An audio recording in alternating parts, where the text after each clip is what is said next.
गोजोननाय थाबाय धन्यबाद जनायसै दा ससियेल वेलफेयार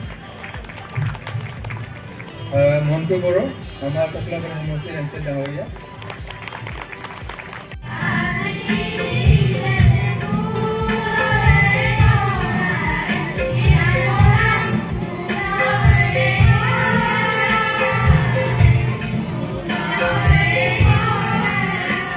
বিতৰণৰ কাৰ্যসূচীটো আমি